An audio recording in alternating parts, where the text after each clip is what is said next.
Hello and welcome to Lovneesh sir की क्लास। आज की शिक्षा निदेशालय राष्ट्रीय राजधानी क्षेत्र दिल्ली की आकलन कार्यपत्रक नंबर 10 जो कि 20 अंकों का है, कक्षा 7वीं के लिए है और यह लिया गया है हिंदी विषय से जो आधारित है पाठ कंचा पर। तो चलिए जल्दी से अब इसमें जो प्रश्न है 10 प्रश्न हैं, लेकिन उसके लिए पहले हमें कंचा पाठ के निम्नलिखित अंशों को पढ़कर पूछे गए प्रश्नों का उत्तर देना है। यानी 10 प्रश्न हैं, पहले आपको ये अंश पढ़ना है और फिर उत्तर देने का प्रयास करना है। तो जल्दी से पाठ के इस अंश को पढ़कर समझ लेते हैं। किसी को शक हो तो पूछ लो। मास्टर जी ने उस घंटे का सबक समाप्त किया। क्या किसी को कोई शक नहीं? अप्पू की शंका अभी दूर नहीं हुई थी। वह सोच रहा था कि क्या जॉर्ज को साथ ले चलने पर दुकानदार कंचा नहीं देगा? अगर खरीदना ही पड़े तो कितने पैसे लगेंगे? रामन ने मास्टर जी से सवाल किया और उसे सवाल का जवाब मिला। अम्मणी ने शंका का समाधान कराया। कई छात्रों ने यह दोहराया। अप्पू क्या सोच रहे हो? मास्टर जी ने पूछा। पूछ लो ना, शंका क्या है? शंका जरूर है। क्या जॉर्ज को साथ ले चलने पर दुकानदार कंचे देगा? नहीं तो कितने पैसे लगेंगे? क्या 5 पैसे में मिलेगा, 10 पैसे में? क्या सोच रहे हो? पैसे क्या? कितने पैसे चाहिए? वह कुछ नहीं बोला। किसके लिए?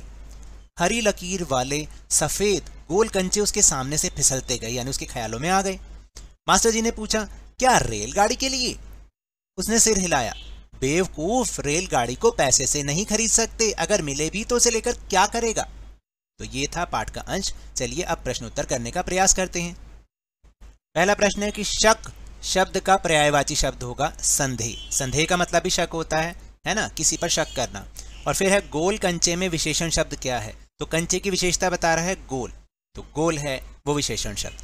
फिर है पैसा शब्द का बहुवचन रूप लिखिए, पैसे। छात्र शब्द का स्त्रीलिंग होगा छात्रा। और दिए गए गद्यांश में से 2 जातिवाचक संज्ञा शब्द चुनकर लिखिए। जातिवाचक जो किसी जाति को, ग्रुप नेम को बताते हैं, जैसे मास्टर जी। कोई ये परफेक्ट नाम नहीं है कि किसी का नाम हो तो हम उसको जो है व्यक्तिवाचक संज्ञा कहेंगे, लेकिन जातिवाचक यानी मास्टर जी यानी टीचर। और दुकानदार ये भी जातिवाचक संज्ञा है। फिर दुकानदार शब्द में से मूल शब्द और प्रत्यय चुनकर अलग कीजिए। प्रत्यय होता है जो शब्द के पीछे लगता है। तो दुकान तो हो गया मूल शब्द और दार हो गया प्रत्यय। फिर इसके बाद 7वां प्रश्न, अप्पू किन ख्यालों में खोया हुआ था? अप्पू कंचों के ख्यालों में खोया हुआ था। वह सोच रहा था कि क्या जॉर्ज को साथ ले चलने पर दुकानदार कंचा नहीं देगा और अगर खरीदना ही पड़े तो कितने पैसे लगेंगे? फिर 8वां प्रश्न है कि हम रेलगाड़ी को पैसे से क्यों नहीं खरीद सकते? देखिए, हम रेलगाड़ी को पैसे से इसलिए नहीं खरीद सकते क्योंकि अगर हम रेलगाड़ी को खरीद भी लें तो उसको चलाने के लिए हम पटरी कहाँ से लाएंगे और इतनी बड़ी जगह कहाँ से लाएंगे उसको रखने के लिए, है ना। अब प्रश्न नंबर 9, अप्पू के ख्यालों में सामने से हरी लकीर वाले सफेद गोल कंचे क्यों फिसलते गए? देखिए, अप्पू को कंचों से बहुत प्यार था और उसमें भी हरी लकीर वाले सफेद गोल कंचे उसे बहुत पसंद थे, इसलिए उसके ख्यालों में वही आ रहे थे। इसलिए जब मास्टर जी जब उससे प्रश्न पूछ रहे थे तब भी उसके ख्यालों में वही हरी लकीर वाले सफेद गोल कंचे आ रहे थे।